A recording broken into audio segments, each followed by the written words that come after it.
Pessoal, vou entrando aí para a live. Vou entrando aí para nossa segunda live da semana. E hoje a gente tem um convidado especial que vai falar sobre o escritório de advocacia como empresa escalável. O Eduardo Ketz, que é um empreendedor nato, é inovador.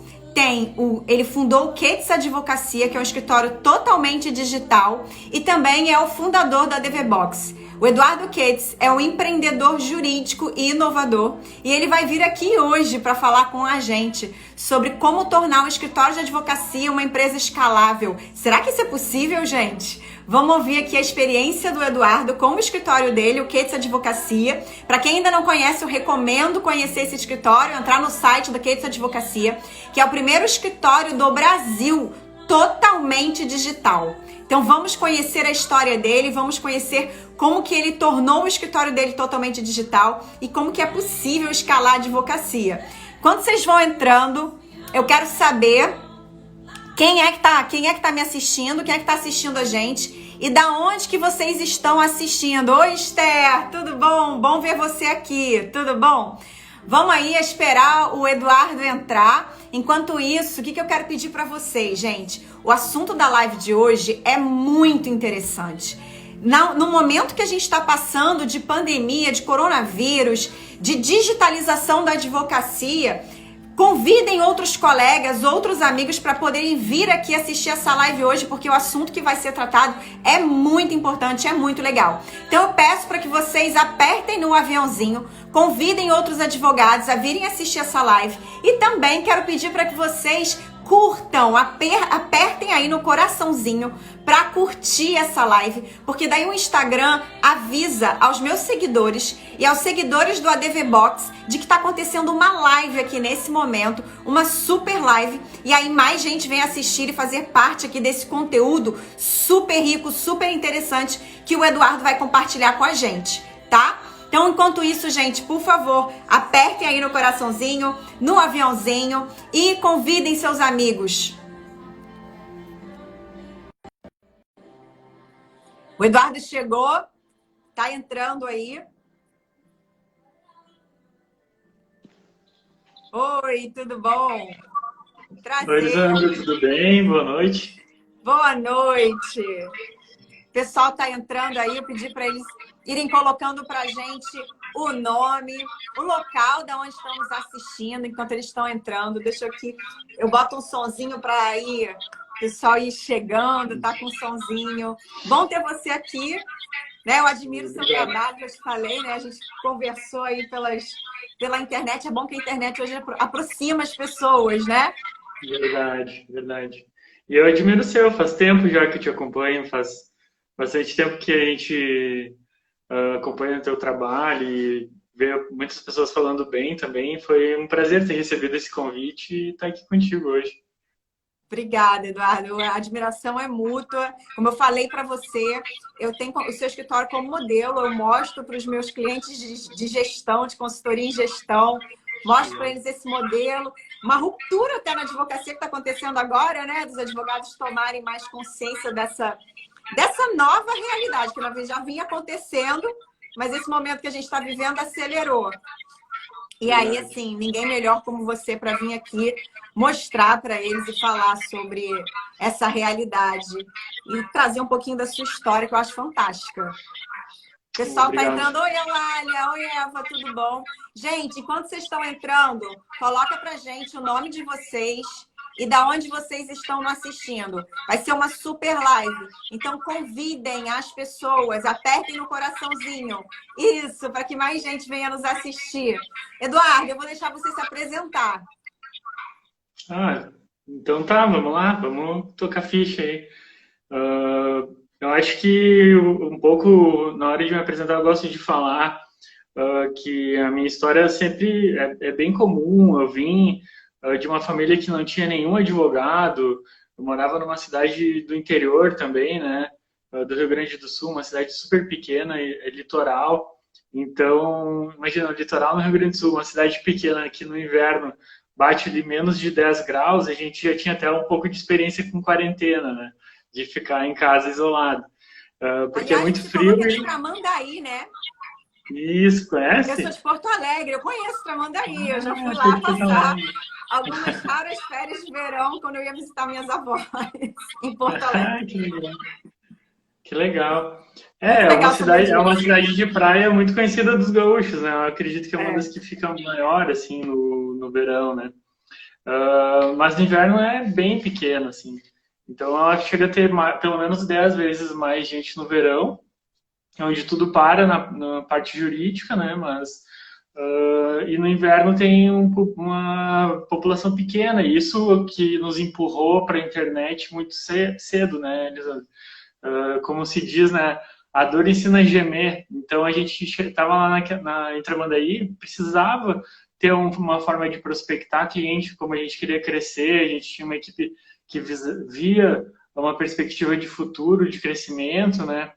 E aí a gente tentou várias coisas, várias formas conhecidas e convencionais, né, de trabalho, de prospecção, e a gente começou a ver que a gente tinha que inovar, na verdade, porque aquelas formas elas iam demorar muito tempo, ia gerar muito desgaste, né, e não ia alcançar o público que a gente queria alcançar.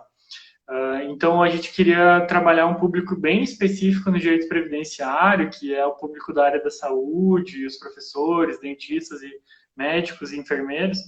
E aí a cidade lá não tem tanta gente assim dessas áreas para se aposentar, né? O escritório é de direito previdenciário exclusivamente. Hoje a gente tem uma equipe de 15 pessoas, mas na época, quando a gente começou a fazer a advocacia digital, né, através da internet, a gente tinha uma equipe de 7 pessoas. Né? Então, na verdade, isso foi uma alavanca e também porque a gente estava tentando criar uma estrutura de filiais, assim, de ter 3 ou 4 filiais, e a gente viu que os custos aumentavam demais, além do desgaste de tempo, de se deslocar entre uma filial e outra, né? Então a gente acabou conhecendo a Resultados Digitais, que é a empresa de marketing digital que ensina tudo, né? Que a gente aprendeu e fornece o software de gestão de redes sociais, de e-mail marketing, de lista e tal. E a gente acabou vingando, né? A gente acabou aderindo a essa estratégia específica de geração de conteúdo. Então teve um ano ali que foi uma loucura de escrever textos, a gente escreveu mais de 250 artigos Tem muito para conteúdo no publicar seu no blog. site. E daí, tipo, era muito necessidade de testar e errar, testar e errar. Tipo, a gente fazia 10 postagens e o que a gente achava que não ia dar muito certo era aquele que ranqueava primeiro e que gerava contatos, né? Então, foi muita aprendizagem, assim, de errando e acertando. Hoje a gente já tem um know-how bem maior, né? Uma experiência muito grande e nessa parte de prospecção escrita. Então, depois disso que a gente conseguiu prospectar, a gente começou no sul do Brasil, né? Então, foco no Rio Grande do Sul, Santa Catarina e Paraná. Porque ali tem o TRF4, que desde 2008, 2009 já tinha o EPROC, já tinha o sistema de processo eletrônico que ajudou muito. E aí a gente conseguiu crescer no sul do Brasil e depois com a DVBox a gente conseguiu criar um sistema que fosse capaz de nos atender em todos os estados. Né? E aí a gente conseguiu criar a empresa, a DVBox, de uma forma que ela conseguisse entregar uma gestão segura. Né? Imagina ter 27 estados, né? Cada estado tem um sistema de processo eletrônico, alguns estados têm 3 ou 4, É uma e é no loucura. mesmo tribunal, né? Isso, e daí a maioria dos sistemas eles não dão garantia de entrega da intimação, né? Em todos os estados. Então, por isso que a gente teve que construir e montar parcerias e conseguir construir empresa assim. E aí, depois que a gente conseguiu ter essa segurança, a gente partiu para trabalhar o Brasil inteiro, né? Mas, Eduardo, antes de você já estar aí com esse escritório modelo, que ele é seguido como modelo, você fundou o primeiro escritório digital do país, que hoje é seguido como modelo. Mas no início foi duro. Essa história não começou assim numa história de sucesso. Como é que começou? Fala um pouquinho para as pessoas. Qual é a sua visão da advocacia? Como é que tudo começou? Você fala muito em advocacia colaborativa. Fala um pouquinho disso. A Para as gente tem pessoas uma entenderem visão. que não é assim, as coisas não acontecem de uma hora para outra. Foi muito É trabalho, verdade, né? é verdade. Eu vi uma frase uma vez que a gente superestima o que é capaz de fazer em um ano e subestima o que é capaz de fazer em 10 anos, né? Então, na verdade, a gente foi e optou por esse caminho, sabendo que era uma coisa de longo prazo, sabendo que a gente ia levar um tempo para conseguir construir. Então, ali, quando a gente botou o site do escritório no ar em 2011, o escritório abriu em 2008, final de 2008.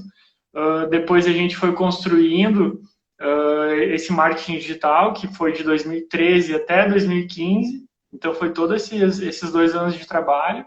Até que em 2015 ele se consolidou de vez, a gente optou, decidiu numa reunião fechar o escritório físico. Então foi um processo de 2 anos entre fechar o escritório físico e, e parar de atender o próprio público, que já era nosso cliente, né, Elisandro? E daí depois, quando a gente falou, a gente só vai atender pela internet, o nosso próprio público ficou muito indignado, alguns rescindiram o contrato, tive que conversar muito bem com eles, assim, porque queriam ir no presencial, né? Então eu sempre digo que o cliente ele é muito fiel ao canal. Então se ele fechou o contrato contigo no presencial, ele quer continuar sendo atendido no presencial. E se ele fechou o contrato contigo via internet, ele vai querer continuar sendo atendido pela internet. Então essa transição para nós foi muito difícil, sabe? E por isso que eu tenho falado agora nessas últimas lives, nesses últimos meses, que a quarentena é uma oportunidade de ouro para fazer essa transição. Porque se o advogado transitar agora, durante a quarentena, para esse modelo, ele vai ganhar um mérito muito grande com os seus clientes. Os clientes vão gostar demais de ele ter feito isso, né? Uhum. Então, a gente está vendo, assim, bom, lá na DVBox chegando em quase 1.000 escritórios, né, na nossa carteira. E a gente tem falado muito com o pessoal, será que vale a pena ainda manter um escritório com um aluguel Físico. caríssimo, um escritório gigante, né, que às vezes, poxa, ocupa aí 40% da receita, né, sendo que a gente tem um estudo que, em média, de 80% a 85% gasto com folha de pagamento em escritórios digitais, porque o custo baixa demais, né? Então, essa situação, eu digo, a gente tem ainda escritório físico, mas é uma salinha muito pequena, custa R$ 700 o aluguel.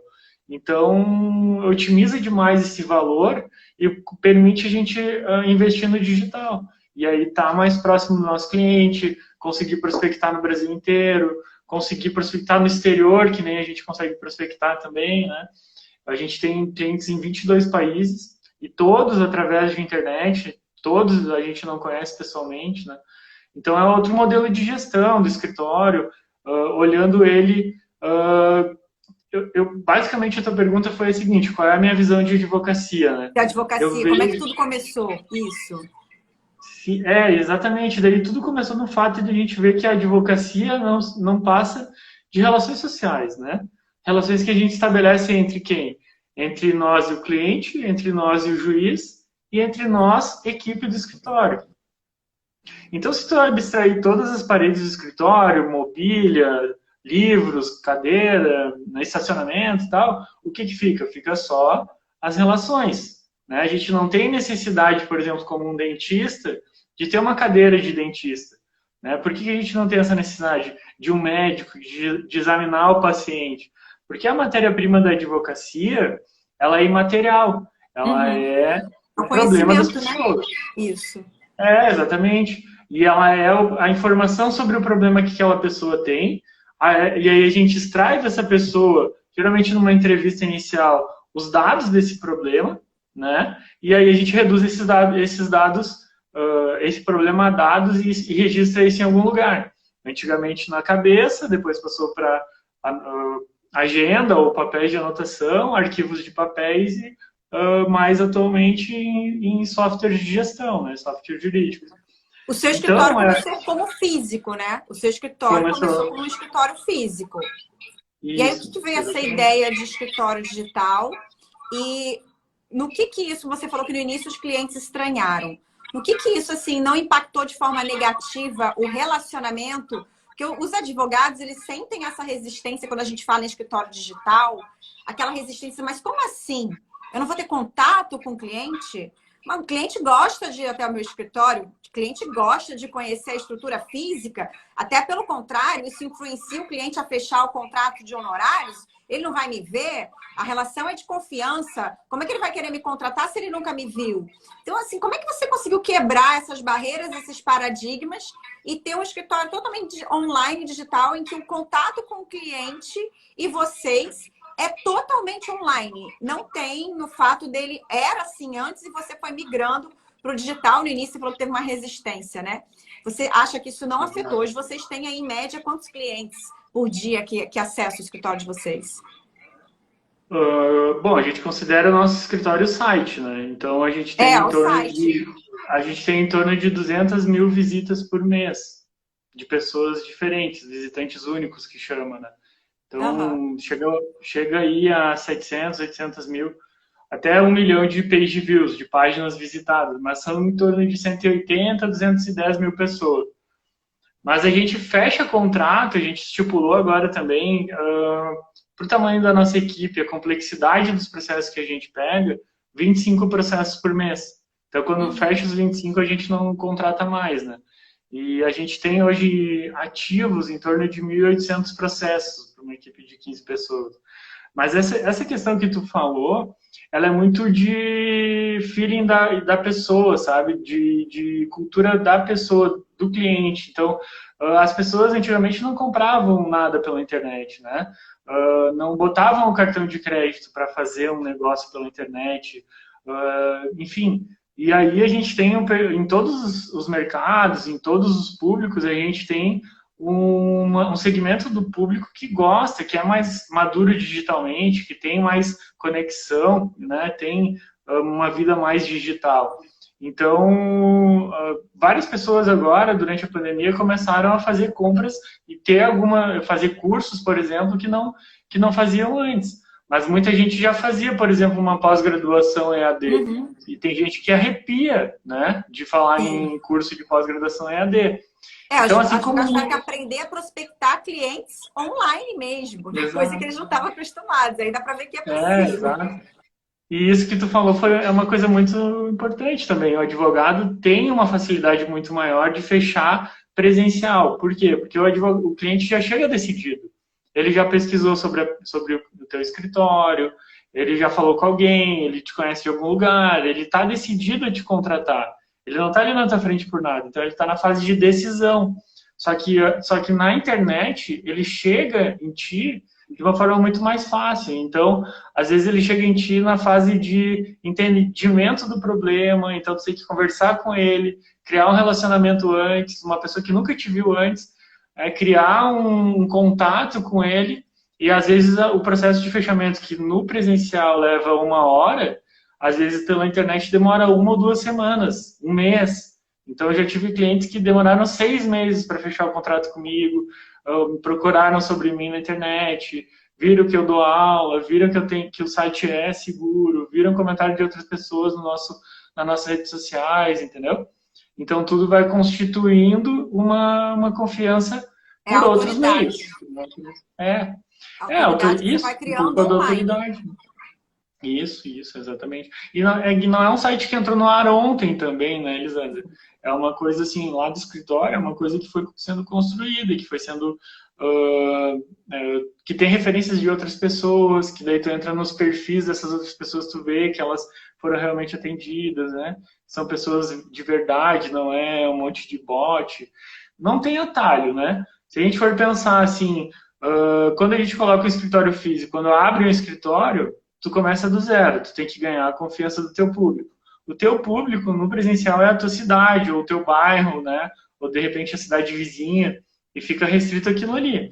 Na internet, tu vai também ter que ganhar a confiança do teu público, né? Então isso leva tempo, se constrói a prova social, as pessoas falam sobre o teu escritório, um indica o outro. Então, por exemplo, a gente fala muito em indicação, né? O advogado é muito acostumado a ganhar indicação. Poxa, depois que os clientes fecham contigo e têm uma confiança e vê que as coisas estão dando certo, eles indicam muito mais fácil através do digital. né? É só mandar um áudio e mandar o teu telefone, né? Pelo Isso que eu ia te WhatsApp. perguntar, é possível você construir essa fidelização do cliente, porque ele não tem esse contato físico com você, mais intimista, que o brasileiro é muito disso, né? De ter um contato mais próximo.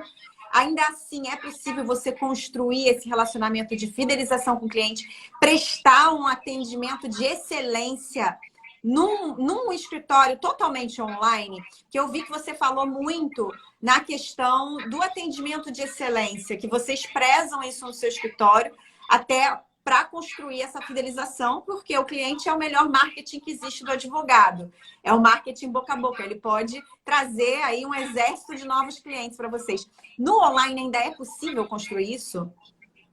É possível, com certeza é possível. Então, tipo, chegou um momento ali no crescimento do escritório que a gente percebeu que a gente teria que ter um advogado focado, né, direto no atendimento dos nossos clientes. Então, a gente começou a receber 30, 40 e-mails por dia dos nossos clientes. É muito mais fácil contatar o advogado e fazer uma pergunta sobre o processo pela internet. Né?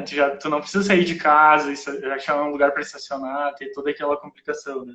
Então, na verdade, a gente botou uma advogada, né, que tem OAB, que trabalha direto, focada em atendimento ao cliente. Né? Ela estuda psicologia, ela estuda constelações familiares, ela gosta de estudar formas de comunicação não violenta, por exemplo, e ela trabalha essa forma de comunicação direto. Então, ela não faz nada de back-office, petição, sabe? Ela foca e ela tem mais Ela fica além no dela, front, secretária. no relacionamento com o Né? cliente.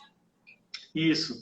E ela não é a pessoa do fechamento. A gente tem mais uma pessoa para fechar contratos. Fechou o contrato, coloca a ação para dentro e passa o atendimento para a Gabriela, que é a nossa advogada que é especialista em atendimento. Então, a gente valoriza muito a questão do atendimento e isso tem trazido muito retorno. Para te ter uma ideia, teve um cliente só que mandou já 38 casos para nós. Então, para aposentadoria especial de servidor, que é uma ação complexa, isso é um número muito grande, sabe? Então, eu acredito que com a automação que a gente está vivendo, né, tem escritórios aí de massa que estão desempregando muitos advogados e tal. Eu acho que para quem advoga para o lado do autor, a questão do atendimento bem feito, da satisfação total do cliente, né? Ou quem atende B2B, o modelo de sucesso do cliente, né? Isso é uma forma de organização da empresa que os escritórios têm que absorver. É o modelo mais atualizado não existe mais saque ou só responder reativamente o cliente, né? Tem que responder ele surpreendendo ele, criando mais confiança, né? Enfim. E também a outra técnica que a gente utiliza bastante é a automação do atendimento. Uhum. Então, a gente dispara para o cliente a cada 2 ou 3 meses uma informação processual de fácil compreensão, né, com texto bem Sim. explicadinho, de forma automática, pela ADV Para que ele Box saiba também. como é que está o andamento do processo. Sem pedir, exatamente. Surpreendendo ele, olha, mas eu nem precisei pedir. E aí o que acontece?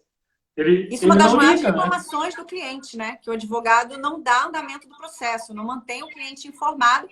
E se mantém, com aquele português, o juridiquês, que ele não consegue entender. Então, também é importante que você mande informação de uma forma que o leigo consiga entender. Que, aliás, isso também é um ponto positivo dos artigos que vocês têm no site, de todo o conteúdo.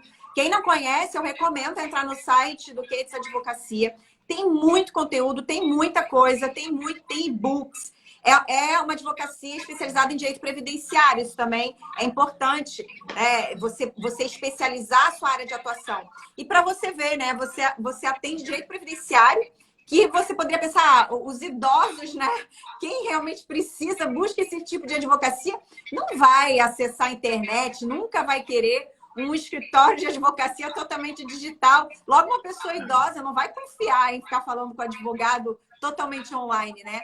E deu super certo. Verdade. Com certeza. Às vezes a gente pensou muito isso, sempre nos falavam, impossível, era o cliente impossível, né? Então a gente percebeu que, na verdade, era para eles mesmos que precisava, que era mais necessário um escritório digital. porque a dificuldade de locomoção, né? Dificuldade de pegar um ônibus, às vezes é um custo pegar um Uber, né? Tem deficiente, por exemplo, com cadeira de roda que a gente tem de previdenciário, ou então também aqueles profissionais que estão no auge da profissão, né? Na área da saúde tem muito e fazem lá plantão e tem um horário muito corrido, assim, não tem tempo de ir no escritório, perder 2, 3 horas do dia durante a semana, né?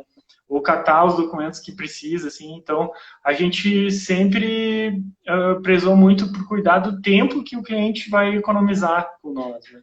Então, isso é um diferencial para o escritório. A gente economiza o tempo do cliente com o escritório digital e os custos também, que para quem é pobre, né, para quem tem uma situação financeira difícil, às vezes um deslocamento de Uber é uma diferença muito importante no mês. Então, acho que essa inclusão, esse acesso à justiça é uma outra vantagem que o escritório digital traz, né? Ou seja, porque você tem a pessoa que mora no interior, em qualquer lugar, ela tem acesso ao escritório. Tem uma pessoa aqui que perguntou como lidar com a inteligência artificial neste tempo contemporâneo. É verdade. Não, a inteligência artificial hoje, até a gente saiu um artigo no blog da DVBox, né? Quem quiser ler é blog.dvbox.com.br. A inteligência artificial tem desempregado muito advogado, né? Então, os grandes escritórios, por exemplo, Siqueira Castro, que tinha 1.000 advogados há 5 anos atrás, sim. O CEO da Siqueira Castro deu uma entrevista dizendo que eles têm 500 advogados e o dobro do volume de processos do que 5 anos atrás. Então, digamos que a metade dos advogados foi demitida e, em vez de contratar, porque o escritório dobrou seu volume, no caso, não necessitou, né? Então, na verdade, o que aconteceu? O escritório investiu mais em programadores que estão desenvolvendo algoritmos e inteligência artificial para responder os processos sem advogados. Então, até que ponto isso não é mercantilizar a advocacia, né? Não é infringir um código de ética, e até que ponto a OAB tem que se intervir nisso, é isso que a gente tem que discutir. Mas eu acredito que a pandemia ela vai trazer uma nova realidade assim, para os escritórios, né? Então, o advogado vai ser forçado a se educar digitalmente, a ter uma maturidade digital maior, aprender a fazer audiência por videoconferência e atender cliente por videoconferência, né? Eu acho que essa é um salto de qualidade que a gente tem que dar aí na nossa profissão. E como fazer uma gestão, que você falou que hoje tem 15 pessoas, né? Trabalhando para você. Como fazer uma gestão? E cada um, você disse que tem advogados de diferentes estados que trabalham, né? No que de advocacia. Não são todos aí. Você hoje mora onde? Curitiba? Hoje eu estou morando em Florianópolis. Então, não são todos daí, né? De Florianópolis. Você tem advogados de outros estados que trabalham para o seu escritório. Isso. Como fazer uma gestão de equipe com advogado, que para mim isso é uma realidade que agora vai poder ser possível, não só nos escritórios de advocacia, como no mundo corporativo, você contratar uma pessoa fazer entrevista online, contratar uma pessoa que mora num lugar completamente distante, em outra cidade, mas que é um talento para o seu escritório, e que aquela pessoa vai ficar trabalhando na casa dela, da localidade dela, e mesmo assim vai poder prestar serviço para você. Só que para os advogados ainda fica muito assim, como gerir? Como fazer uma gestão de alguém que trabalha em outra cidade, nem está aqui no meu escritório para fazer uma reunião presencial comigo? Como fazer isso, Eduardo? Bom, existem várias ferramentas, né? Tem que ter a ferramenta certa, na verdade. Então, foi disso que surgiu a necessidade de criação, inclusive, da DVBox, porque os softwares antigos que se tinha no mercado, eles eram focados no controle presencial, né? Na gestão dos processos judiciais apenas. E a gente partiu a DVBox do princípio que a gente teria que fazer a gestão de qualquer lugar. Até porque a gente tinha a ideia de fazer ele remoto, fazer com filiais, né? Então, a DVBox, ela por um custo muito acessível, ela permite fazer toda essa gestão de pessoal sem a presença física, né? Sem o controle incisivo ali daquele gestor que fica do lado do ombro da pessoa, cutucando para perguntar do prazo, né? Na verdade, o sistema de pontuação por tarefas, ele desafoga muito o gestor, sabe? Porque ele incentiva que o sistema de pontuação por tarefas é uma das tecnologias que tem acopladas na DVBox. Então, quando a gente faz a implantação, a gente ensina o gestor a fazer toda essa gestão de produtividade através do remoto, né? Fazer a revisão de petições, fazer o controle de prazos, ver quem é que está trabalhando mais, quem é que não está trabalhando menos, quem é que está trabalhando menos. Então, a gente tem aí, teve a reforma trabalhista que adicionou a regra de direito do trabalho para o trabalho remoto, e ele acabou com o controle de horários, né? Então, tem advogado trabalhista que ainda não pegou ação sobre isso, né? Porque como é muito recente, quem está no remoto não entrou ainda em volume com ação contra a empresa. Então, todo esse trabalho ele não se faz com controle focado em horário. Tanto faz para um escritório digital que horário que a pessoa vai trabalhar. Ela se faz pelo controle de tarefas, né? Então, a gente entende que o controle de tarefas é um passo adiante, mas a pontuação por tarefas é um nível a mais, assim, é um nível superior de gestão, sabe? E quem adota, Lisandra, é incrível, assim, é maravilhoso para o gestor e, ao mesmo tempo, é maravilhoso para a pessoa também, sabe? Porque ela sabe o que ela está entregando, ela não se sente pressionada ou em dúvida se o trabalho dela é suficiente ou não. E a forma que a gente criou não cria uma competitividade, não existe ranking, não existe funcionário do mês. Existe assim, ó, esse é o nível que tu tem que entregar, que vai estar legal para todo mundo, para a equipe, e se tu entregar isso aqui, tá tudo certo. Né? E aí funciona muito bem, assim, quem tem a oportunidade de conhecer e viver numa equipe que trabalha com pontuação por tarefas, dá o feedback sempre que é muita evolução, assim. Você diz assim, é como se você estipulasse metas para a equipe no geral, e aí cada um aí tem os seus resultados que precisa atingir. Eles são... Tô aqui, se é isso. Eles são... Você passa os resultados e aí cada um fica responsável pelos resultados que tem que atingir. Indo atingindo os resultados, vai tendo essa pontuação. Porque eu acredito que é muito assim, o escritório de advocacia, eles ainda tem aquela coisa de que tem que estar ali para ver o que o advogado está fazendo naquele horário de trabalho. Só que eu até busco levar isso para os gestores, assim, independente da hora que ele está dentro do escritório, a pessoa pode estar dentro do seu escritório e tá olhando o Facebook, tá falando no WhatsApp, ela não está produzindo. Vale muito mais você deixar essa pessoa livre e estipular para ela resultados que ela tem que atingir, botar dentro da equipe e ela, né, entregar e ela receber por mérito do que ela entregou, de resultado que ela bateu, como acontece em muitas empresas, como acontece no Google, no Facebook, nas empresas mais modernas, do que você ficar controlando o horário que o advogado entrou e saiu do escritório. Isso não é produtivo. Que cada um trabalha de acordo... Tem a questão do perfil comportamental também, né? Cada um trabalha de acordo com o seu perfil. Tem gente que trabalha melhor de manhã, tem gente que trabalha melhor à noite, tem gente que trabalha bem dentro de casa, não trabalha bem dentro do escritório, porque se distrai. Então, é mais ou menos isso o sistema que você adota? Exatamente isso. Assim, na verdade, a gente faz o seguinte, é um sistema que proporciona tudo isso que tu falou, tá? Só que daí a gente faz o seguinte, é muito transparente, porque a gente faz uma fragmentação do serviço jurídico, desde o início da fase de marketing, atendimento, extrajudicial, administrativa, judicial, recursal, execução, né? Fazem todas essas fases a lista de tarefas que o escritório geralmente faz, tá?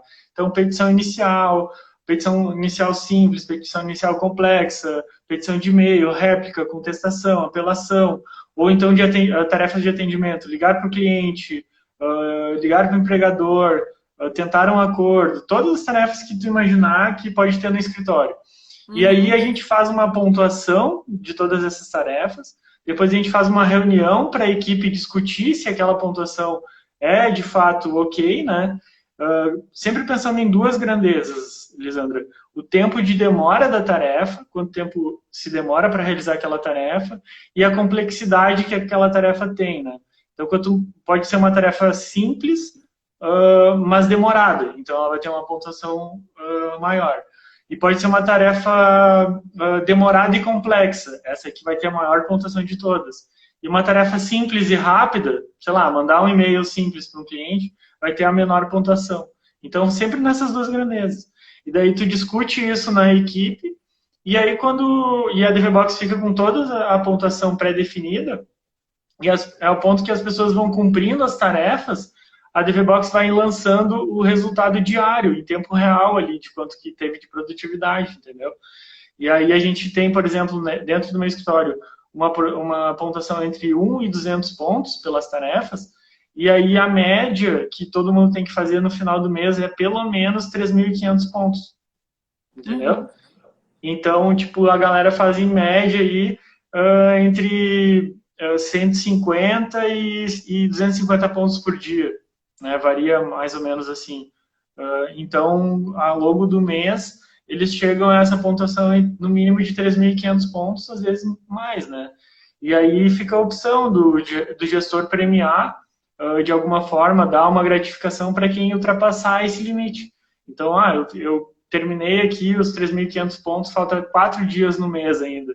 Pode o gestor dar uma folga, ou dar um turno livre, né, se não quiser gastar, ou então dar uma gratificação para quem fizer 4.500, 5.500, né, fazer uma produtividade maior, porque daí vai incentivar aqueles que querem fazer uma renda maior a trabalhar um pouco mais, e aqueles que não querem entregam que a empresa que foi determinado mínimo, né, e tá tudo certo também, não tem estresse. Agora, me fala uma coisa. Você teve que estudar muito para chegar num modelo de negócios desse. Não é com o que a gente aprende na faculdade de Direito que você veio assim com um modelo de negócios tão inovador. Eu costumo falar que a faculdade de Direito, ela ensina o advogado a ser um operador do direito. Mas ela não ensina o advogado a ser realmente um empresário, que é o que o advogado tem que ser. Aquele advogado que busca ter sucesso na carreira, ele precisa desenvolver outras habilidades que a gente não aprende na faculdade. Eu tenho certeza que você buscou essas outras habilidades. Conta aí, o que você acha que é fundamental para o advogado desenvolver, se ele deseja ter sucesso na carreira, se ele deseja ter um escritório de advocacia lucrativo, que realmente traga para ele satisfação de ser advogado? Poxa, primeiro tem que saber se colocar, né? Tem gente que não gosta de gestão, não gosta de saber de administração, e é um esforço muito grande estudar sobre isso, sabe? Daí tem que repensar assim, precisa ser dono do escritório, vale a pena ser dono do escritório, até calcular, por exemplo. Tem muita gente que aprende a fazer cálculo de análise de lucratividade por tipo de ação, né? E aí vê que às vezes o escritório está dando uma renda que poderia, apesar da receita ser muito alta, a renda que sobra aos longos anos para o advogado às vezes não é tão alta quanto poderia estar empregada com outro escritório, né? Então, às vezes, se encaixar e se entender melhor, se conhecer é importante, né? Eu gosto muito de gestão, eu acho que muito dos problemas que o mundo precisa resolver tem resposta na gestão das empresas, dos escritórios, das organizações como um todo, né? E a gente sempre buscou uma gestão mais participativa, menos top-down, sabe? Menos hierárquica, menos de subordinar os colegas ao trabalho, mas mais de convidar a gente a trabalhar junto, a criar uma equipe, né? A gente é advogado, o advogado é treinado a trabalhar de forma individual, né? Então a gente vive experiências na faculdade, talvez você já tenha vivido isso na faculdade, tu vai lembrar. Pô, monta um grupo lá para fazer uma apresentação do trabalho, cai tudo no colo da gente, a gente faz tudo, chega na hora de apresentar, um passa a mão lá, vai lá na frente, apresenta e fica com todo o crédito, né? Isso. Então essas experiências, elas criam uma barreira muito grande para o advogado, né? Trabalhar em equipe. E o advogado é competitivo por si só, né? Porque a gente aprende na faculdade que para você ganhar, o outro tem que perder. Então, assim, o outro advogado tem que perder para você ganhar. Então, o advogado, ele desenvolve um espírito muito competitivo de derrubar, não trabalhar em parceria, não ter essa advocacia que você fala muito bem, da advocacia colaborativa. Então, acaba prejudicando, na verdade, né? É verdade. Na verdade, se tu for ver por esse ângulo, pelo ângulo da competitividade, acho que em todas as organizações tem essa competitividade, essa ideia de concorrência, né? Para mim crescer eu tenho que pisar em cima do outro. Só que também a gente pode ter uma visão de que a advocacia ela se preocupa em resolver os problemas, né? Então, no meu livro eu falo que é muito difícil um advogado escalar, ou seja, crescer na sua advocacia, se ele pautar e criar defesas dentro de processos com omissões, né, com mentiras, com inverdades, com coisas levianas ali, né? Ou seja, aquela premissa, eu não preciso criar prova contra mim mesmo, então, se eu vou entrar com uma ação contra o INSS, por exemplo, esconder um fato, eu vou me dar bem no final.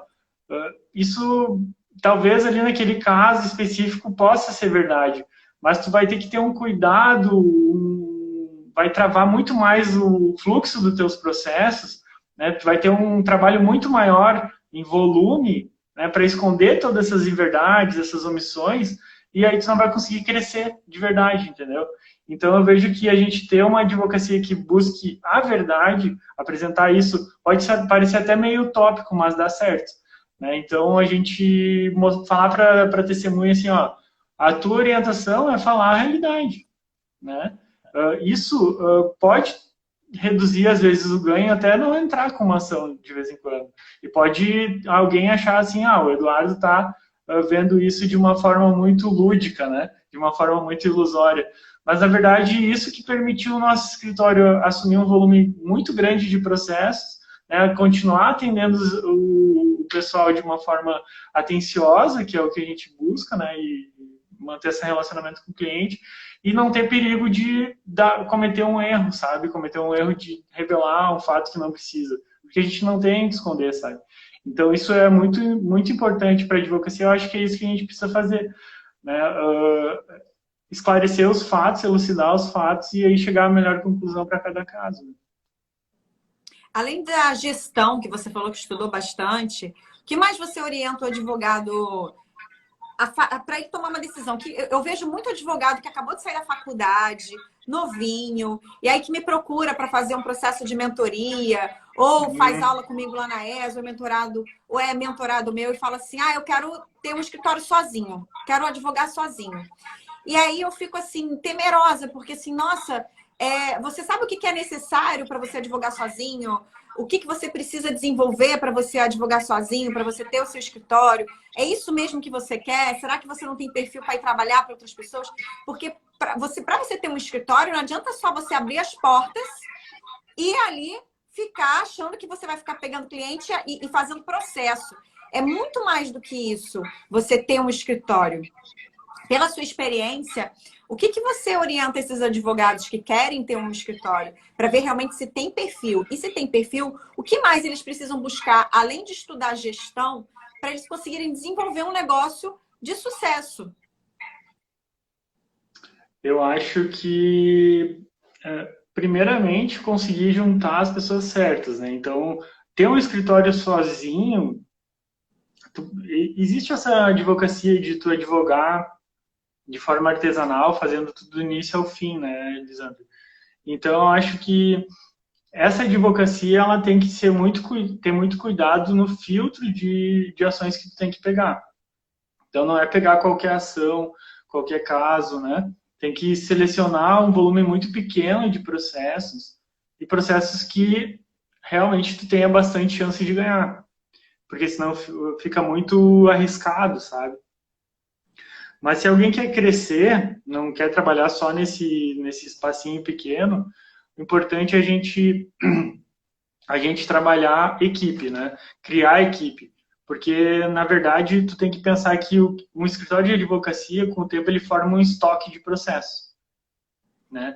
E esse estoque, se tu fechar sempre 10 ações por mês, em 3 anos vai ser de 360 processos. Não tem como lidar com 360 processos sozinho. Né? E prospectar clientes, e atender, e um monte de coisa, né? Exato. Então, com o tempo, isso vai aumentando, essa equipe vai se formando e vai acabando sobrecarregando as pessoas, né? E, às vezes, durante 3 anos, não sai volume de processo suficiente para conseguir pagar toda essa equipe, né? Então, por isso que tem que medir bem, tem que ter um dinheiro, um capital para investir, né? Para lidar com essa primeira leva de processos e aí depois sim, com a equipe se formando e podendo pegar mais processos, né? Mas eu acredito que é muito melhor para o advogado dividir, saber dividir as tarefas, saber dividir, delegar as tarefas, né? Delegar as funções e principalmente formar uma equipe. Então, eu vejo que lá no escritório eu comecei sozinho, né? Foi bem difícil, assim, achar alguém que quisesse montar um modelo de escritório que na época era fora da casinha total, né? Digamos assim, desculpa a expressão, mas eu acho que não tem uma outra palavra. Era bem fora da realidade. E aí, depois que deu certo, eu consegui convidar o pessoal que trabalhava comigo, que já estava amadurecido na equipe, a serem meus sócios, né? Uhum. Então, com isso, eu consegui fortalecer o meu time. E aí, nossa, é incrível como muda, né, a forma de lidar com o escritório. As duas pessoas que eu convidei para trabalhar como sócios, o Murilo e a Marcela, foram muito dedicados sempre, mas com certeza depois que eles passaram a ser sócios, a postura é outra, né? A forma de lidar, a forma de pensar a construção do escritório, colocando o seu na reta, vamos dizer assim, né? É uma relação muito diferente e que alivia muito também o advogado que é dono, entre aspas, do escritório, né? Uhum.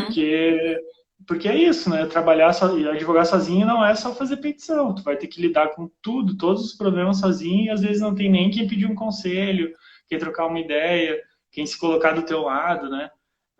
É bem difícil mesmo, né? E só piora, não vai ficando mais fácil, vai ficando mais difícil, né? Eduardo, você tem um livro, né, que você está lançando, que é justamente o título dessa live, que é o Escritório de Advocacia como uma empresa escalável.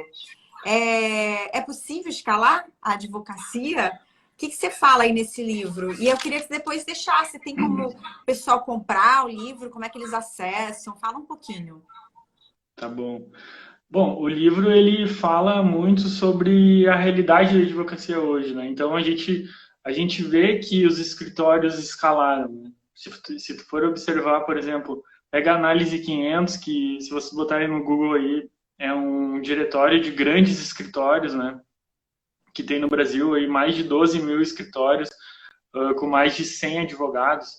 Então, esses escritórios, eles tomaram uma forma industrial de gestão, né? Então, uma forma de formação de estoques produtivos, de processos em grande volume dentro das suas bancas, né? E, enfim, dentro do judiciário, né? Então, é esse modelo de advocacia feita no judiciário de forma escrita que permite que a gente escale. Então, como eu falei ali, se tu tem 10 processos em 3 anos, tu vai ter 360 processos. Aí, o que seria escalar?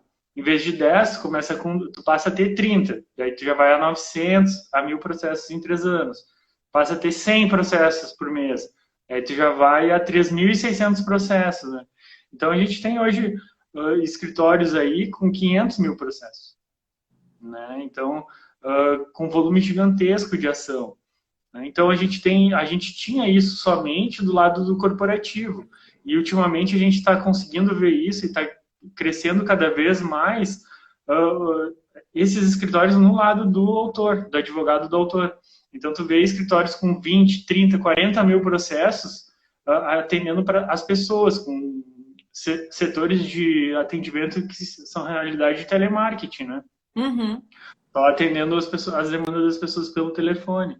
Então, a gente já vive essa realidade da escala. Tudo depende de um capital inicial, de um capital a ser investido e adiantado para formar equipes cada vez maiores e judicializar tudo que for possível para ver um resultado cada vez melhor financeiramente. Mas também isso tem uma consequência na sociedade muito grande, porque cada estoque de processos, hoje a gente tem em torno de 100, 110 milhões de processos judiciais, são problemas na realidade que não foram resolvidos, né? Então, são problemas que tem dentro das empresas, dentro das famílias, na vida dos trabalhadores, uma forma de emperrar isso, né? Então, o livro é uma forma de te ensinar a fazer advocacia de uma forma lucrativa, né, de fazer o teu escritório crescer bastante e ao mesmo tempo é uma crítica para a gente refletir sobre a realidade da advocacia hoje, sabe? Para fazer a gente pensar se é exatamente essa forma que a gente quer resolver os problemas da sociedade, que é isso que o advogado busca, né? Buscando justiça, mas se a forma que a gente está fazendo realmente é efetiva, né? Se a gente não tem como procurar uma forma mais inteligente, né? Esse que o livro propõe.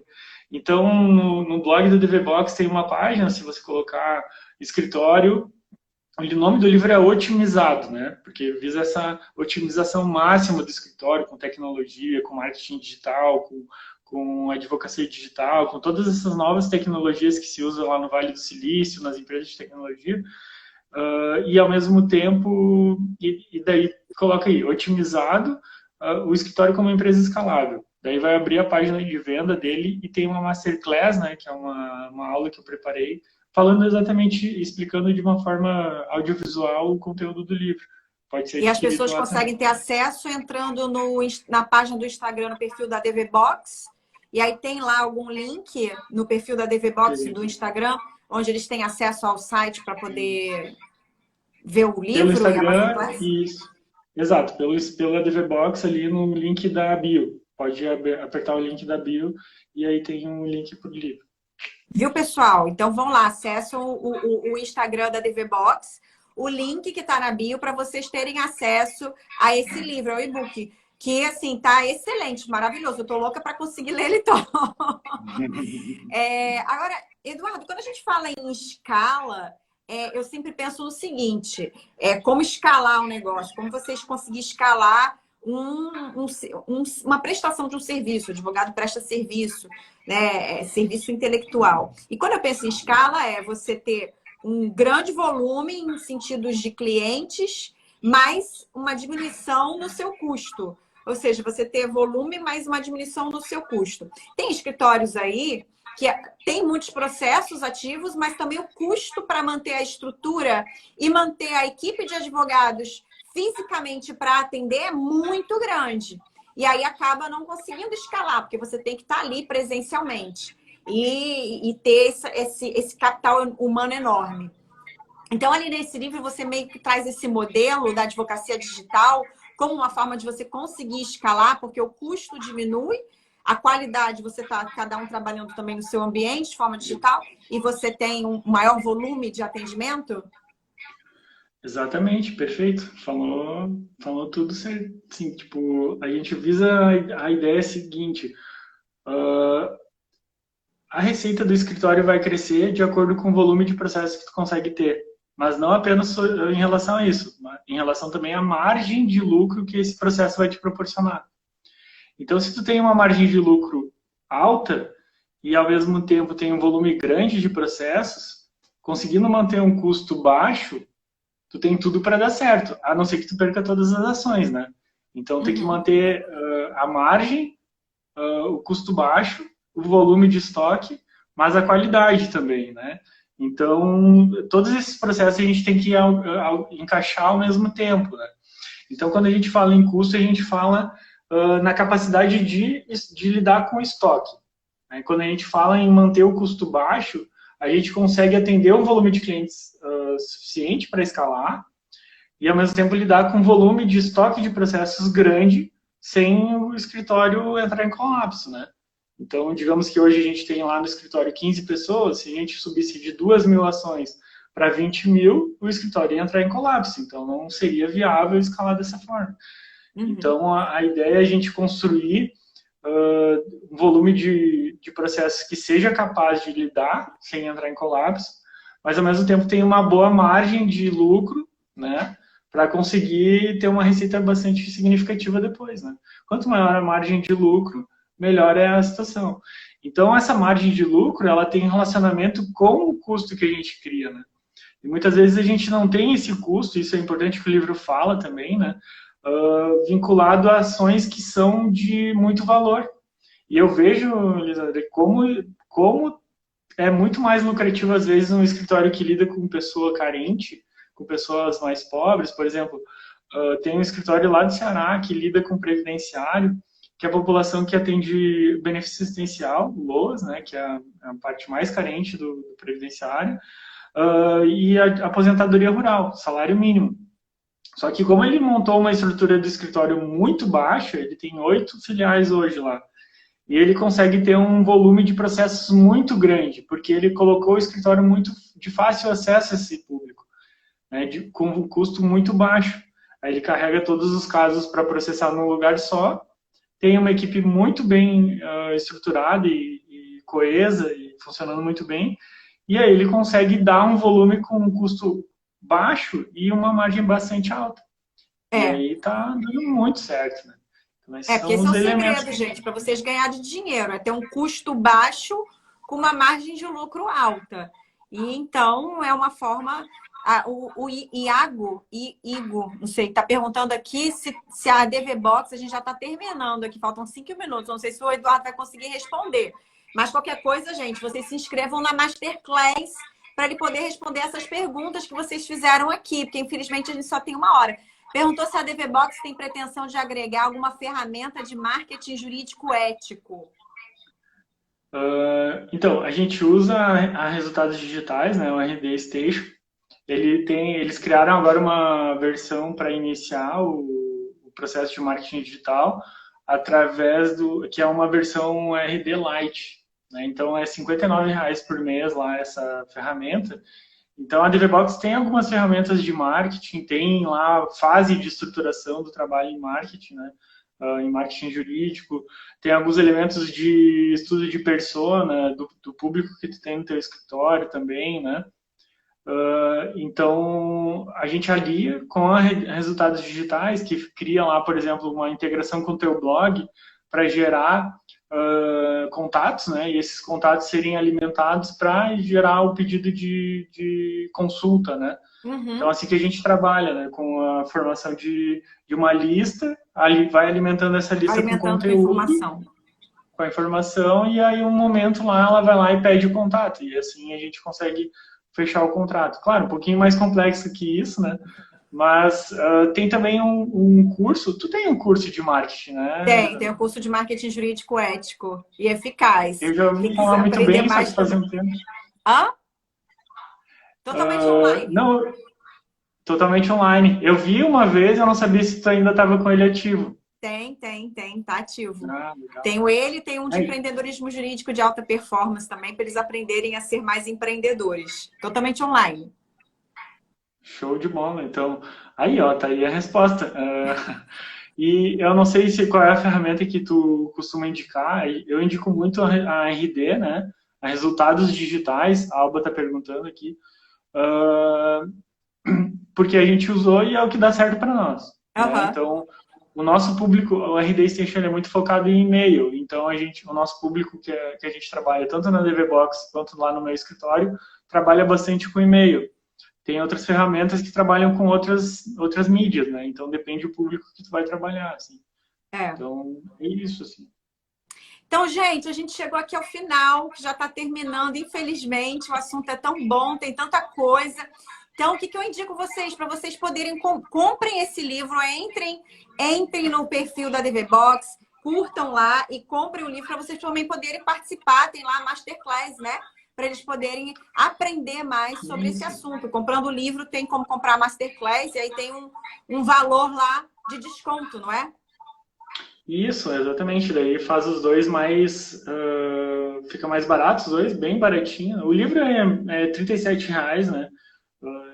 Tem bastante conteúdo. Não, o livro está praticamente de graça. Você escreveu um livro de mais de 100 páginas e está praticamente de graça, gente. Se fosse vocês, comprava hoje mesmo esse livro para vocês devorarem, porque esse é um momento. E aí, para a gente encerrar aqui, a gente já está terminando. Eu deixo aí você se despedir e falar aí as suas últimas palavras para o pessoal. Então, tá. Muito obrigado pelo espaço. Falar também para o pessoal que quem quiser se agregar e implantar, fazer a transição para o escritório digital, para uma advocacia digital, ou implantar o sistema de pontuação por tarefas no seu escritório, abre lá o período de teste no site da DVBox, né, advbox.com.br, que um consultor fica disponível para fazer uma reunião inicial, fazer um diagnóstico, não tem custo essa primeira parte. Então, dá para pensar para ver se cabe no negócio de vocês, né? E aí, acredito que vocês podem ganhar vários insights e quem sabe até fazer parte da família DVBox aí, ser um dos nossos clientes. Vai ser um prazer aí receber vocês. Obrigada, Eduardo. Boa noite, gente. Infelizmente, Obrigado, a gente tem que Júlia. terminar. Obrigada, viu? Muito obrigada mesmo. Tchau, Tchau, gente. A live vai ficar gravada, tá?